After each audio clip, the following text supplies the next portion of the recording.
Taken by surprise, fell into your eyes. Never thought you'd be the kind of guy I'd like. Taken by a storm, but hoping that there's more, that there's more. You know the rush and the feeling when you're standing at the top and you're falling so fast your mind and heart can't keep up. You are intelligent, but more than just an intellect. A culture effect, the kind of guy I dreamed of, prayed for, but I never met. But I know,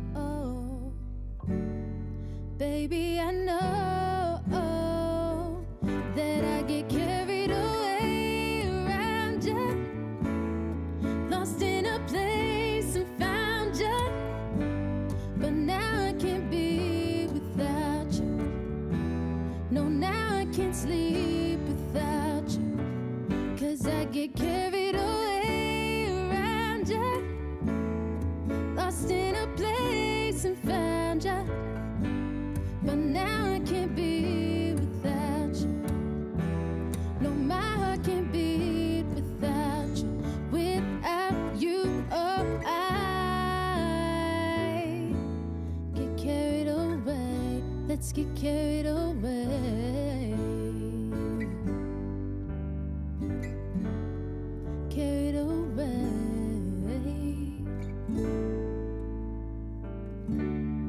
Losing track of time, resisting your smile. I hope I can see you again tonight. What you do to me are things I haven't seen in a while. You know the rush and the feeling when you're standing at the top and you're falling so fast your mind and heart can't keep up. You are intelligent, but more than just an intellect. A culture effect, the kind of guy I dreamed of, prayed for, and never met. But I know, baby, I know that I get carried away around you, lost in a place and found you. But now I can't be without. Now I can't be without. Now I can't sleep without. Now I can't sleep 'cause I get carried away around you, lost in a place and found you. But now I can't be without. Now I can't be without. No, my heart can't beat without you. Without you, oh,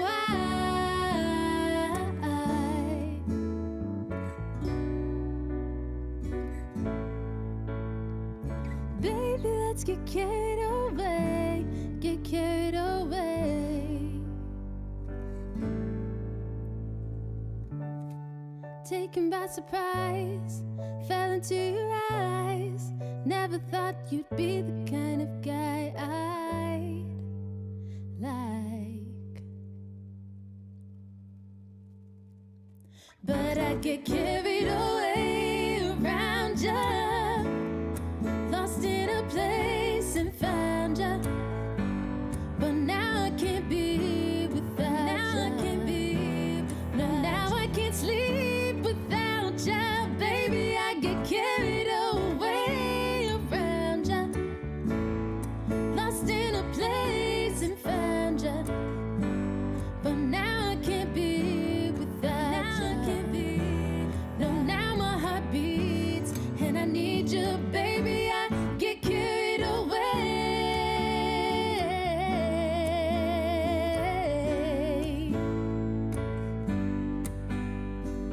Baby, let's get carried away. Get carried away.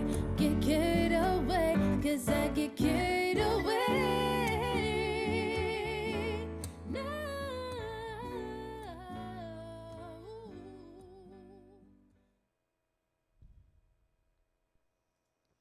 Welcome back, everybody. We are here for week 8 of Mon Hills Audio Hour, halfway through our season. And this week's topic is guitars and keys, all kinds of both. I'm going to talk about miking and processing. And with that, we're going to dive straight in. we're going to use this one sample here, or this one session here for most of our examples. Let me go ahead and switch over to that.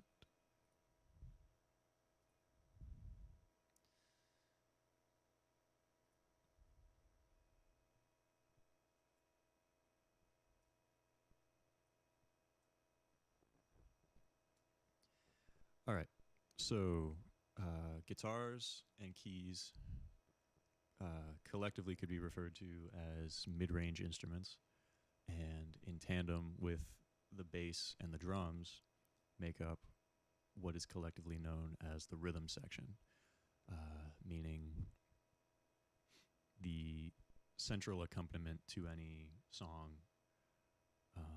There are obviously other parts that can be added, but those would be kind of relegated to being called ancillary parts. But these, like I said, in tandem with last week's discussion of drums and bass, make up the center of any instrumental. We're going to start with talking about some acoustic guitar.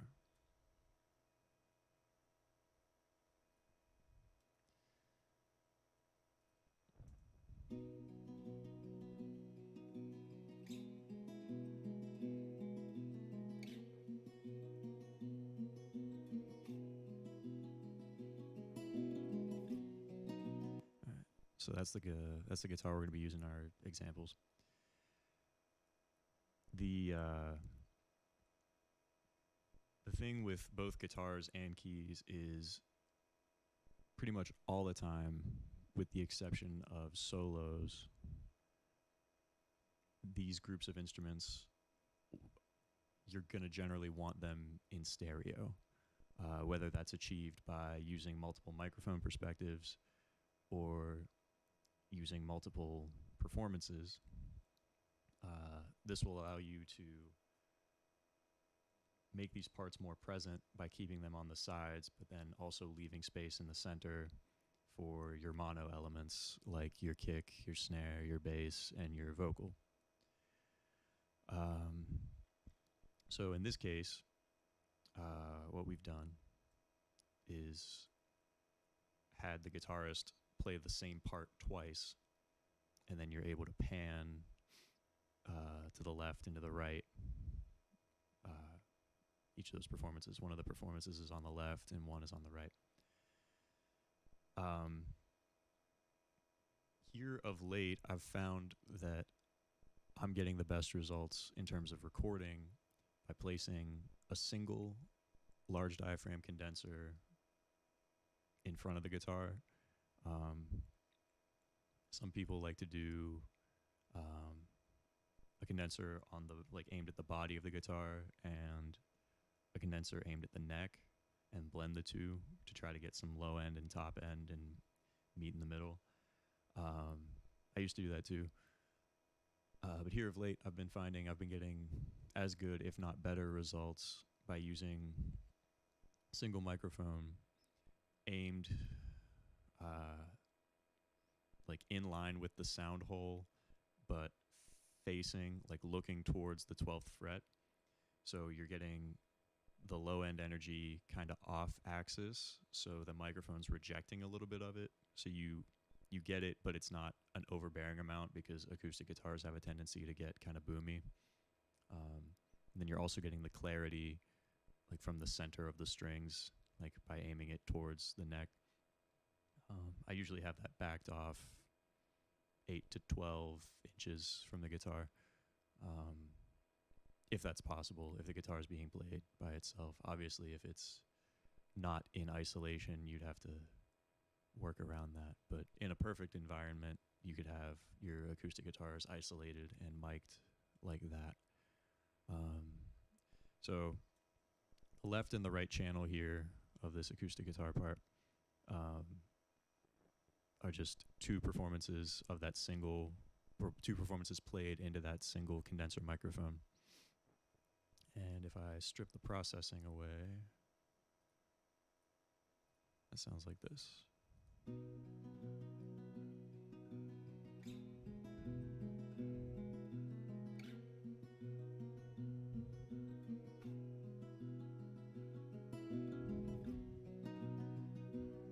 So right out of the gate, it's really a pretty decent sound.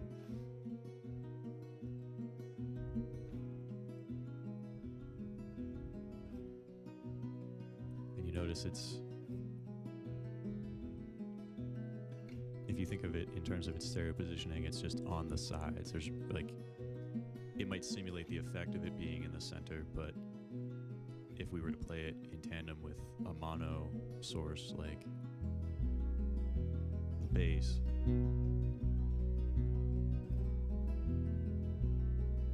you notice how the bass is kind of in between that guitar performance.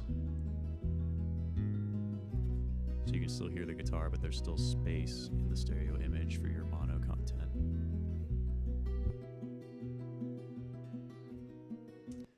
Let's get into processing a little bit. So, real quick, just an EQ. Unless you're doing like a solo acoustic performance, you really don't need any sub frequencies from the guitar. It'll just get in the way of your bass. So I'm high passing up to 200. Taking just the start of that top end away to low passing down to 13.5 kilohertz. Adding just a little bit of compression, pretty slow attack, medium-ish release, 1.8 ratio, really light, just to keep the fingers on strings sound like close in level to the actual note sound, because I kind of want, especially for this part in this kind of a song, I want both in equal measure. And then moving down the channel, I'm low shelving out a lot of my low mids here from 450 down to my high pass at 200. Clearing out a little notch at between 8 and 900 hertz. And the reason I'm doing that is because this song has electric guitars on it too, and I'm kind of using that frequency range for those to be in. Clearing out 2K, again, just to make room for other stuff, because everything's going to have 2K information to some degree. But then I'm boosting some air, like 10.5 kilohertz up to my low pass at 13.5. I'm just giving it a little bit of a high shelf boost so that you get that pluck sound. Let me play it back for you here. So this is without processing.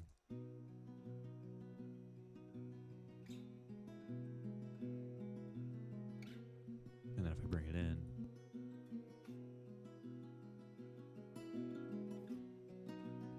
so you see how that kind of sounds less good on its own, but if we bring everything else in and bypass that,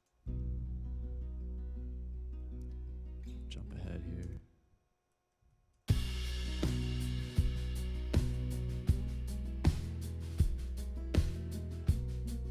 So notice how there's a little bit of a clash in the bottom end of the guitar and the bass. But if I bring in this EQ, the bass can breathe as it needs to. That guitar sounds nice and shiny. You kind of feel the pluck, like the fingers on strings. It's giving you the harmonic information of that arpeggio that you want.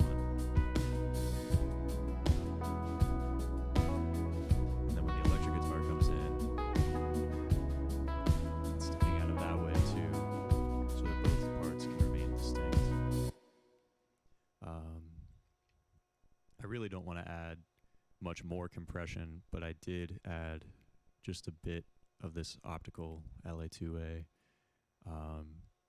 really just to give it some color.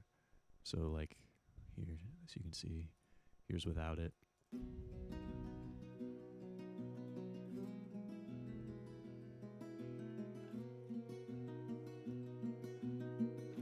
So you see it's barely reducing the gain, but it gives it just kind of like a little more character.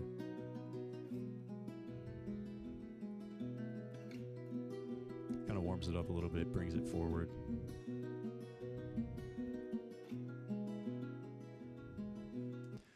and this one last EQ is a notch filter. If you listen really closely in the intro,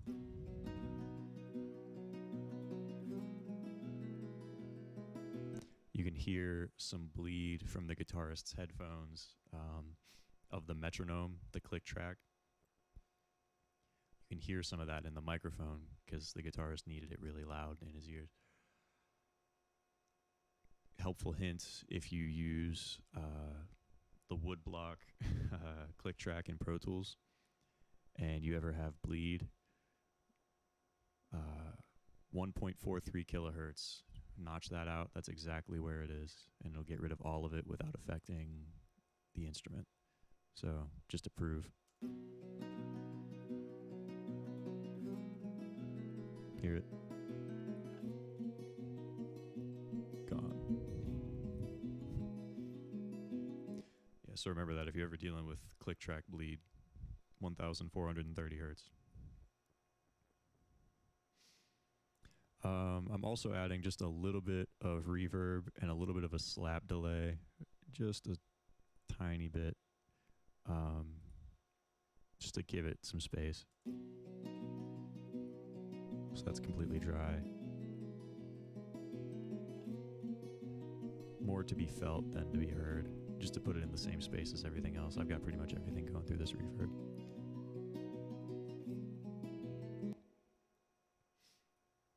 Now, if we move to our electric guitar, as far as miking goes,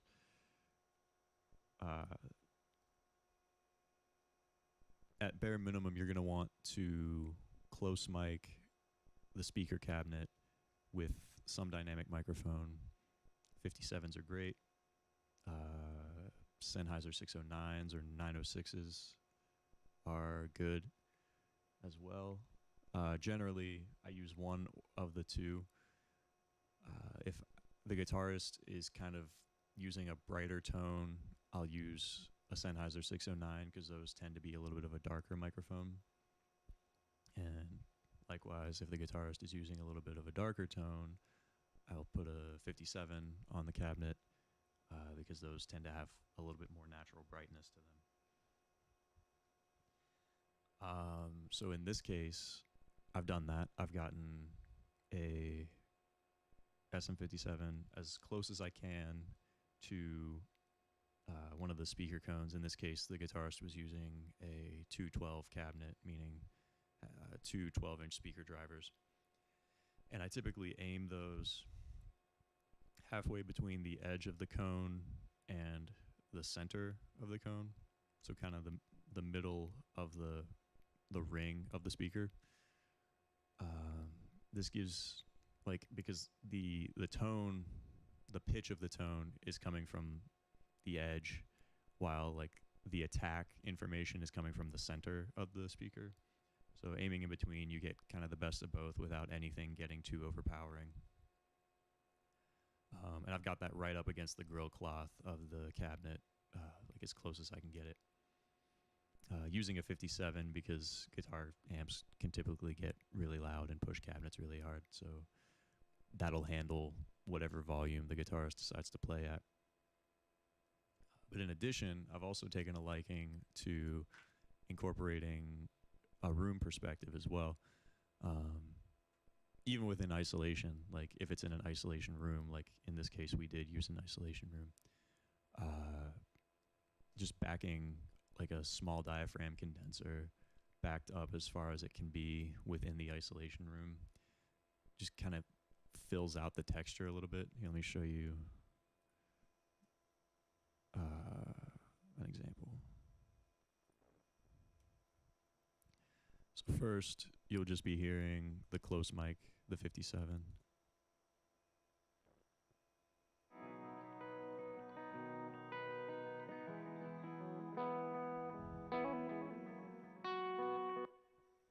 And this is the room perspective.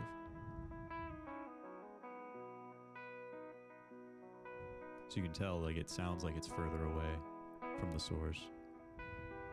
It's also got a little bit of a different frequency makeup. A lot less low end. Kind of a smoother mid-range. because there's not too much fundamental information sticking out.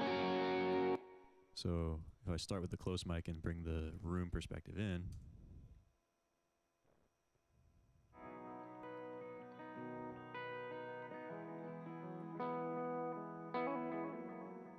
you know, that just kind of thickens it up.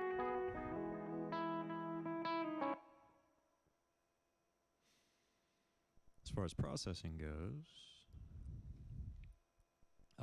again, with electric guitars, kind of the same as acoustic guitars, because they have a tendency to get boomy and cloud the low end. I'm high passing up to 210, and I'm low passing a little further than the acoustic, down to 12 kilohertz, because most cabinet speakers aren't rated beyond that. So there's really not a lot of information going up there anyway. Electric guitars are something that you want to be, it's going to be case by case, because the tones are so versatile. Like, an electric guitar can sound like anything, but in general, you're going to want to roll off low mids. Like, I'm taking my low shelf and bringing it down from 390 down to the high pass. I tend in the mid-range to give a really gentle boost, just to maintain clarity sometimes. But in this case, I didn't do that because there were more things above that point that I wanted to address. So I elected instead to just bring down the problem frequencies that I found above the mid-range, which would kind of allow, by comparison, those mid-range frequencies to speak more prominently than the rest of it anyway. When I'm saying mid-range frequencies, I'm usually saying between 700 and 1,000 hertz. But I'm placing a cut here at 1,500 hertz. I'm doing another cut at 3,000 hertz. This, like 2.5 to 4,800 range is kind of where the distortion of a guitar lives, like that overdrive breakup that can get really washy and harsh if you let it. So kind of as a rule, I'm looking to cut in the 3,000, 4,000 range of a guitar. And then I'm also low shelving down from 9,000 hertz up to my low pass, just to keep room for other top end instruments like cymbals, vocals, that sort of thing. The pluck of the acoustic guitar.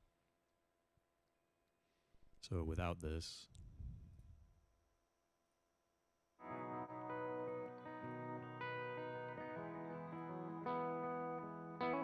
and then if I bring it in, so that already sounds cleaner. And then if we hear it in context, without it, see how it just sounds tacked on. And now it sounds like part of the group. Also, a quick note about time-based effects. Just sending it a little bit through the group reverb. Because in general, your guitarists with electric guitars are probably going to be using effects pedals before the amplifier that are going to have the time-based effects that they want on it anyway. So you really kind of can't add more than that. I don't tend to compress acoustic guitars either because, or I'm sorry, I don't tend to compress electric guitars because amplifiers, specifically guitar amplifiers, are essentially just compressors. So guitar signals tend to be fairly compressed on the way in.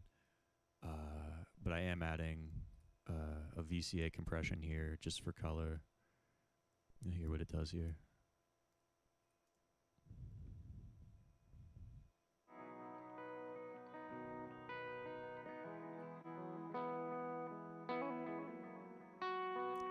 Just adds a little depth to it. I'm Also, EQing again. I tend to find myself reaching for shelving, specifically EQs for guitars. Just to kind of, this is a model of a Fairchild equalizer. Or sorry, Pultec equalizer. Don't listen to me. But this allows me to both boost and cut a low shelf simultaneously, which kind of has, it sort of cancels itself out, but in the process of doing so allows you to transparently add or subtract presence. So in this case, I'm using it to add a little bit of this low end presence back that I cut earlier, just so it doesn't start to thin out, which is a thing that electric guitars tend to do. And then I'm rolling off a little bit more of the high frequencies as well. I'm rolling down from 5 kilohertz just to make sure that after compression that none of the kind of sharp pick scrape sounds are going to come through too much. And then I'm also adding a little bit of a chorus effect. The reason I do that, sometimes I do that on acoustic guitars too. In this case I didn't, because I didn't really need it, but chorus is another time-based effect that we're going to talk more in depth about later on in the series. But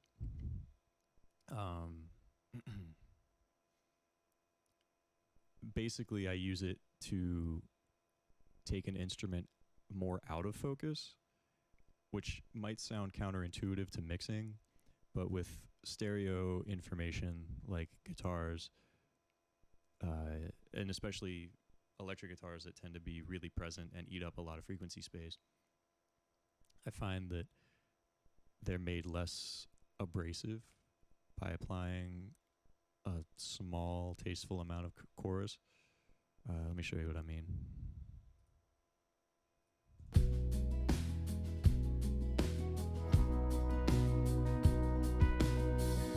So then if I add the chorus,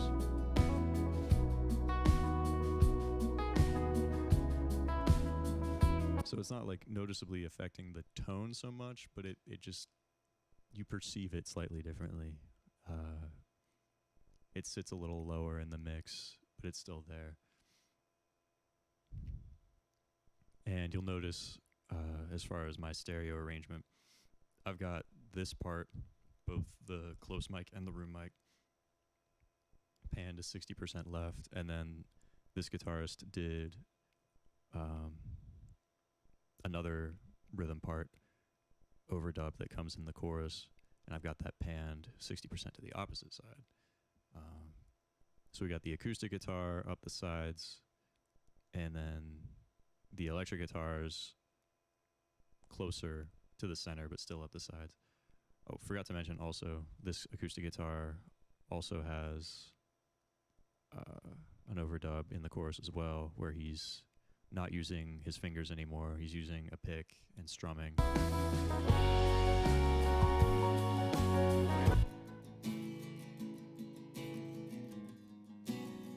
And the goal with strumming parts like this on acoustic guitars specifically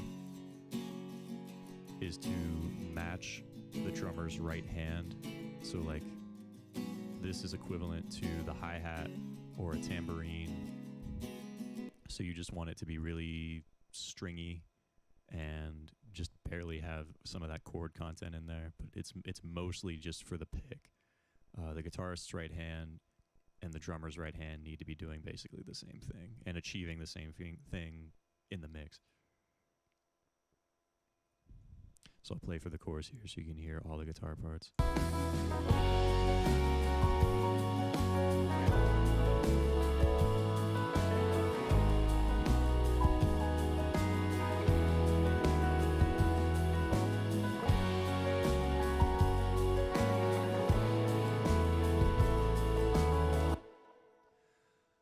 And real quick, I did mention that the only time the instruments we're talking about today aren't going to be stereo information is in the case of a solo, and there is a solo track.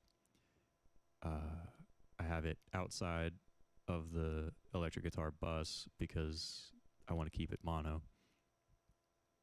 But I've got pretty much the same processing on it as the other electric guitar parts because it's the same guitar player with the same amp, same mic configuration. The only difference is I've added up front, I've added a little bit of a low octave generation, which is something I've gotten in the habit of doing to my guitar solos. I find that it supports them a little better, allows me to keep them a little lower on the fader, but still stand out in the mix.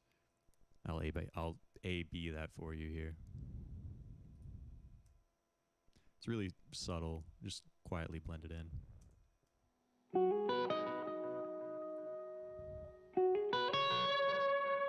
Flat it back.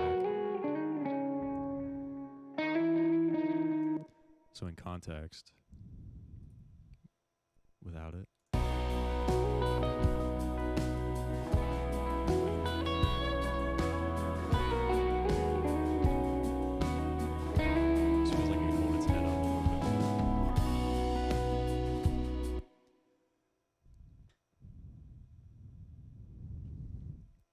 Alright, so there's our quick overview of guitars. Now we can move to piano. I will disclaim this particular recording is using a MIDI piano because we were not in a studio that had access to a real piano at the time. But when dealing with a real piano, in terms of miking, you'll typically want to have a stereo condenser configuration inside the piano, like under the lid. Typically, you'll have one microphone aimed at the low register of the piano. So like if you're using the player's perspective, aimed to the left half of the piano strings, and the other aimed at the high register or piano perspective or player perspective right half of the strings. And then you'll have them panned opposite each other when you go to the mix. So you'll have stereo information on the piano. Sometimes also you might include a mono, either dynamic or small diaphragm condenser room perspective as well, because sometimes when you're doing a stereo condenser pair inside the piano, depending on how they're placed, sometimes it can sound like there's a hole in the center of the image. So having a mono room perspective allows you to kind of subtly fill that in the mix without clouding the center channel too much. For me, in terms of the stereo placement, I tend to place my pianos around 75% left and right. So they're wider than the guitars, well, than the electric guitars, but not as wide as organ parts, which I'm going to get to next. But here, I'll let you hear this piano here.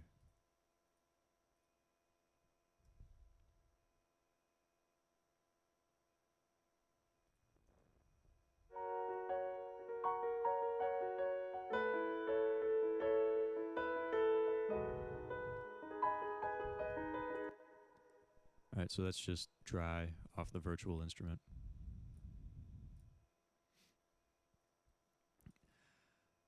Pianos can be a challenge to EQ sometimes. They tend to fulfill different roles song to song, so there's no hard and fast rules necessarily. Although I will say in my experience, I find myself usually cutting the mid-range, shelving down in the highs, and really thinking hard about what low-end information I need to keep, and what information I don't. So in this case, I've high-passed up to 110. You don't want to take all the sub information out of a piano because it'll alter the timbre in a strange, unnatural sort of way. But you also don't want this clouding your bass because more than likely the piano player's left hand and the bass player's left hand are going to be more or less playing in the same frequency range. So you want to make sure that there's still space, but you still need to maintain some of that information so the piano still sounds like a piano. So kind of a modest high pass here, low passing down to 15 kilohertz, so barely at all. A little bit of compression too, just to keep the attacks like of that hammer on the string a little more in control. I've switched this bottom band from, it's no longer a shelf, it's just another bell filter. Cutting specifically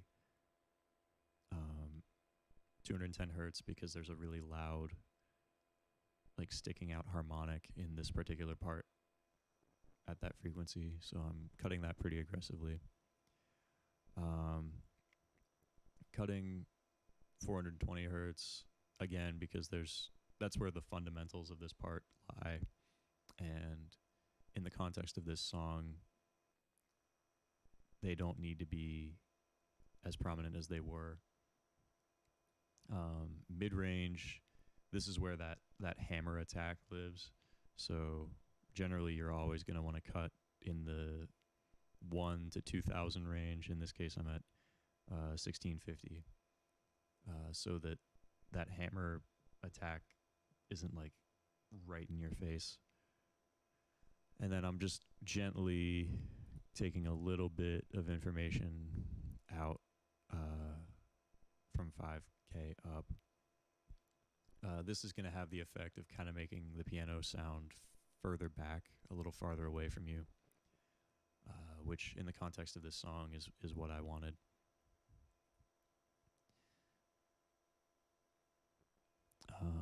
I'm adding another level of compression, again, pretty much just for color. LA2A again. I'll show you what that's doing here.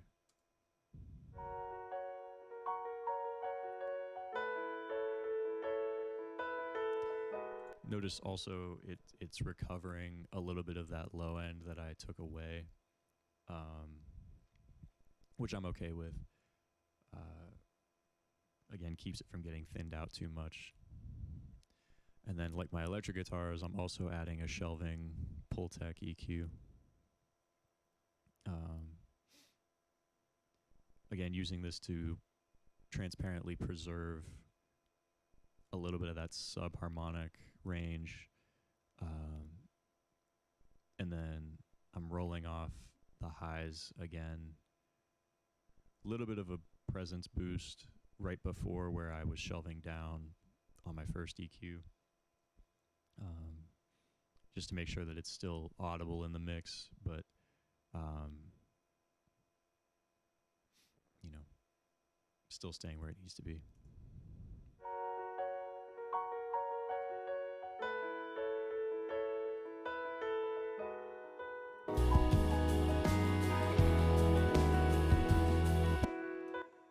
I've also done something a little strange.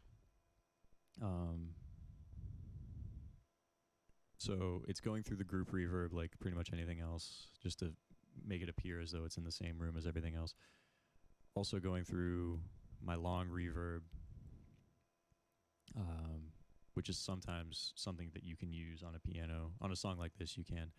I'm also, because a lot of the parts that he's playing are high, chimey, single note statements, I'm also adding a little bit of the delay as well. Not typically something that'll be done on a piano, but on this particular part in this particular song, it's worth doing just to kind of keep the parts sounding a little more spacey and a little less stated.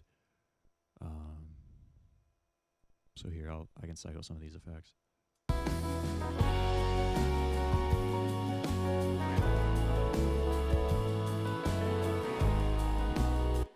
You notice that it kind of starts swirling when that delay comes back. Which brings us to our next topic, which is organ. Again, using a virtual instrument organ because we did not have access to a real one at the time. But with organs, you're typically, if you're using an analog one, are going to be dealing with a very specific type of speaker called a Leslie cabinet, which has a subwoofer and then a double-sided spinning horn driver for the high frequencies. This is what gives organs their characteristic kind of tremolo, spinning, variable speed sound. So when miking a Leslie cabinet, typically dynamic mics are used because they're really loud. And usually they're arranged with one mic aimed to the left side of the top of the cabinet and one at the right side at the top of the cabinet, which is going to pick up the spin of that horn driver, which will, when you mix it and if you pan those two microphones to the left and to the right, it's going to simulate the effect of being in the room with that speaker, because as it spins, it's going to bounce from left and right. And then also placing a mic on the subwoofer at the bottom to get the low end body. Again, I didn't have that opportunity here, so that's just the virtual instrument is trying to simulate the sounds of what would be those three microphones. The organ, as it is, sounds like this. Nothing too aggressive or driven. Just nice padding here.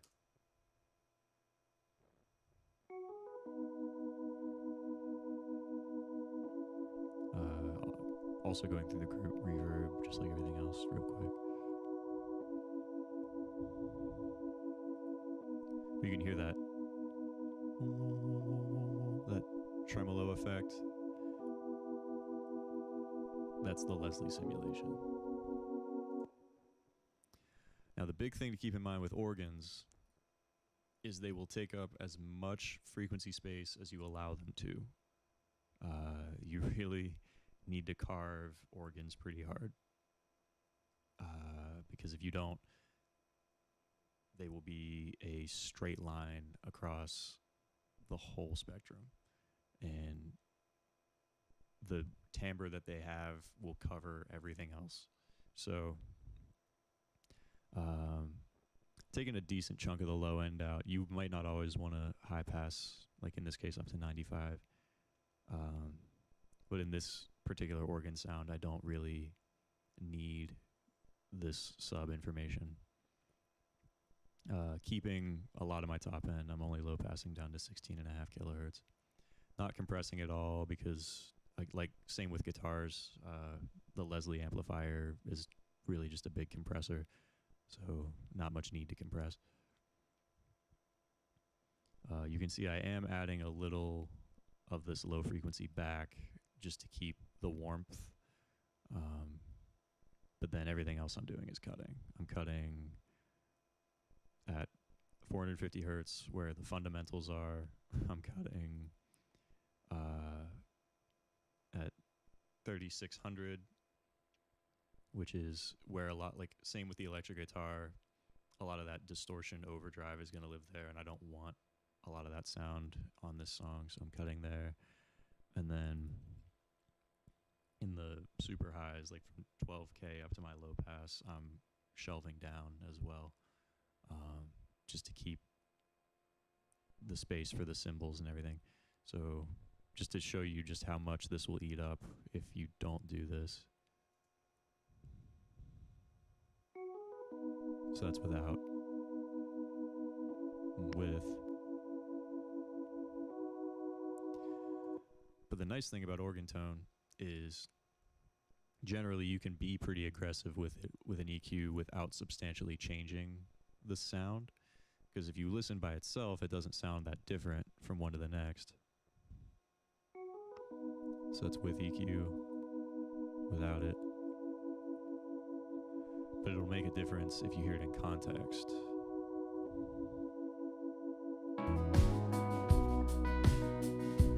That's without. See how it's just kind of everywhere. Like EQ. All of a sudden that lives in its own space. And speaking of space, I've got this panned 85% left and right. So it's inside like my drum overheads, but it's wider than the piano. It's wider than pretty much everything else in this case, except the stereo acoustic guitar. Like I said, not much need to compress, but I am inserting this tube compressor just to give it some character. So here's what this is adding.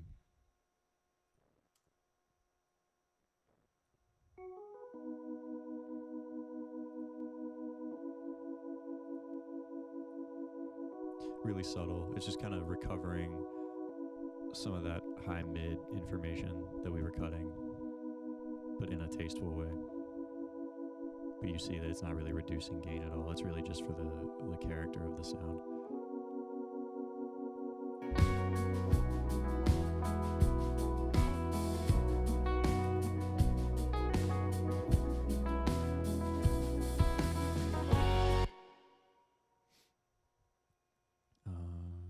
But yeah, there is our examples of acoustic, electric, solo, piano, and organ.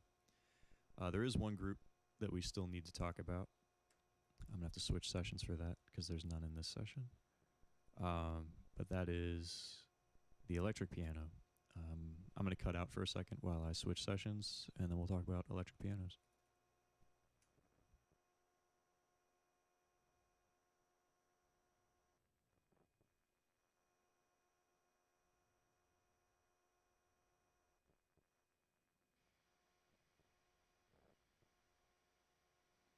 Okay, I'm back.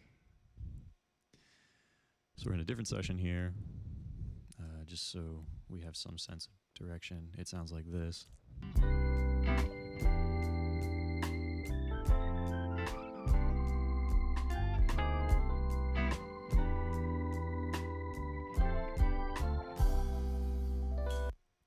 So what we're going to be talking about here specifically is this instrument.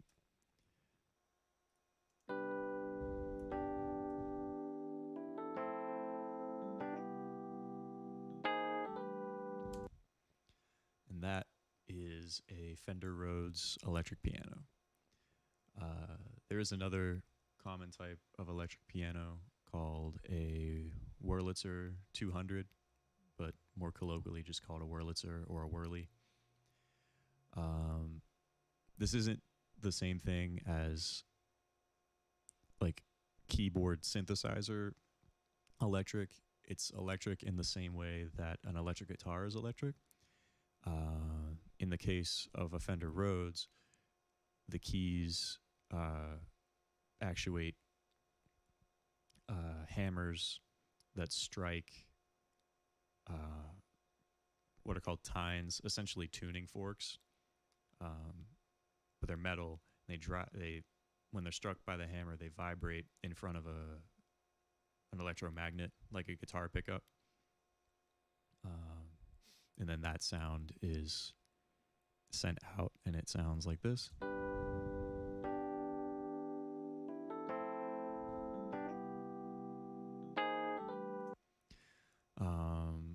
Wurlitzers work similarly. In that case, that's a felt line hammer, kind of like a piano, striking a metal reed, not a fork, but just a single strip, kind of like kind of the same thing that's in a harmonica. Again, vibrating over a magnetic pickup, and then that's amplified and sent out. I realized in the process of setting up this discussion here, I realized I don't have any past or active sessions just yet that I've actually had to mix a Wurlitzer in, which I'm a little sad about because I really like Wurlitzers. I do have some coming up that I know have Wurlitzers on it, but I haven't gotten into those just yet, so I wasn't able to use those as examples tonight. But they are effectively, your considerations when mixing them are similar because they are of similar construction and of similar musical use. Electric pianos are typically used for stereo effects. They can still be like the primary harmonic voice in a song, but their distinctive tone and their onboard effects like tremolo, like pulsing, or auto panning where it bounces between left and right, that's typically what they're used to bring to a song. Like in this case, this Rhodes, you can hear the sustain of those notes is bouncing between the left and right side. Panned the same way as I pan pianos, like inside my organ, outside my guitars. Big consideration when you're EQing electric pianos is recognizing that they will clash with your guitars. And if you think about it, that makes sense because they're picked up in the same way. I'm realizing, though, that I'm getting ahead of myself, and I haven't talked about how you would mic such an instrument. So, because they are basically guitar pickups that are picking up this sound, often the signals are sent out of the piano into an amplifier. So a lot of times it'll be similar to miking a guitar amplifier.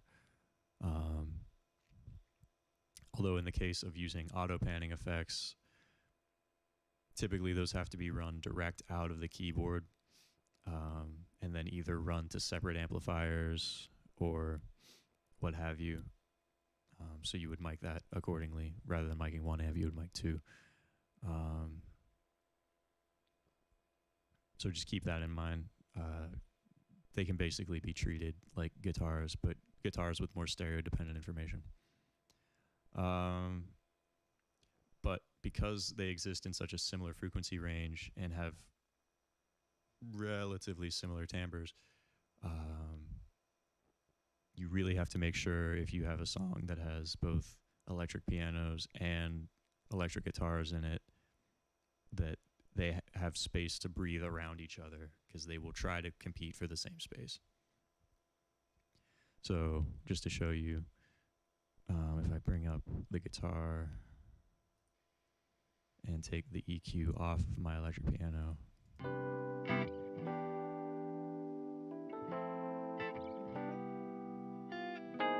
see how the electric piano is masking the guitar? But if I bring the EQ in, they both have room to breathe. And the reason for that is if we bring up the EQs side by side. All right, so this is the Rhodes and this is the guitar. If we notice, so I've not high passed as aggressively with the Rhodes, only up to 66, because I want to preserve a lot of the warmth that it has naturally. But because they're a more direct sound than, like, say, a piano, typically it's more usable because it has less of a tendency to get boomy. So high passing here and then boosting on my low shelf from 250 upwards. Well, frequency-wise 250 downwards, but I'm boosting it up. And I've made kind of the opposite move with my guitar. I've high passed it up to 165 and then low shelved down from 450. So I'm taking the low end out of the guitar so that it can stay in the Rhodes. And then in the low mids, cutting them both in a similar range at 500 hertz, really just to make space for other instruments like the vocal. There are horns on this song, so letting the horns be there a little bit of the organ fundamental, because there's the organ part too. So I decided to take that out of both of these instruments. And then reducing my high mids in the Rhodes in favor of keeping them in my guitar. Just to me, that frequency is more important for the guitars than it is for the Rhodes. It contributes more to the timbre of the guitar than it does to the Rhodes. So I'll typically cut my mid to upper mids in the electric pianos and let the guitars maintain that space. But then, like I said, since electric pianos are typically for stereo effect, the top end becomes more important because you want that shimmery side information. So I'm shelving down in my guitar from 7.2 kilohertz up to my low pass at 10.2 kilohertz. But then I'm shelving up in the same range from 6300 up to my low pass of 14 kilohertz in the Rhodes. So that just lets it stay glittery up in the top end, which really brightens up the sides, pronounces that auto panning effect. I'm also adding just a little bit of compression, kind of in the same way, for the same reason as I would for piano.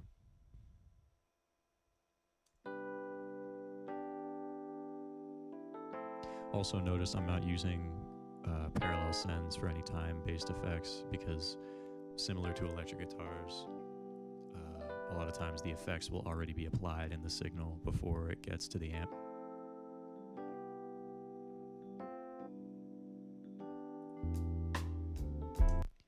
And then I'm also adding just a little bit more compression, but mostly for the color, similar to electric guitars, using a DBX 160 model, a VCA compressor.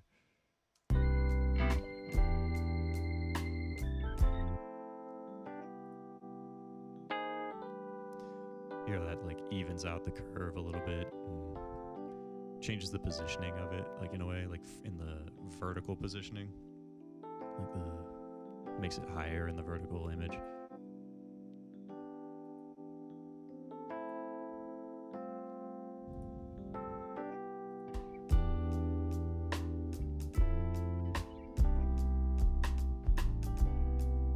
If I take this off, here that starts chewing up a lot more space without the EQ. And if I add it back, it goes right back to its spot.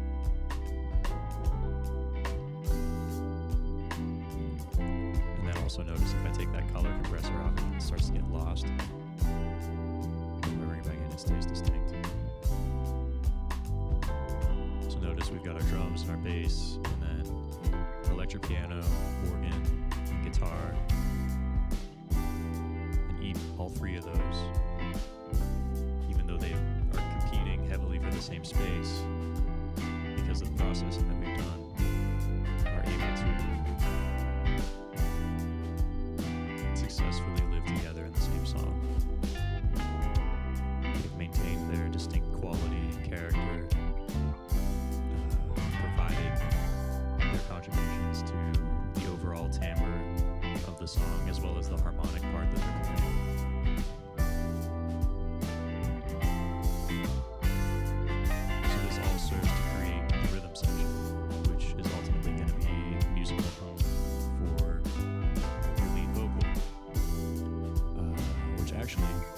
Segues nicely, because next week, week 9, that will be our topic. We'll be discussing one of the most fun things to talk about, lead vocal processing. But yeah, that is what I have for you in terms of our mid-range instruments of the rhythm section week. Our acoustic guitars, electric guitars, pianos, Fender Rhodes, Wurlitzers, and organs. Like I said, come back same time next week for lead vocals topic discussion. And until then, see you next time.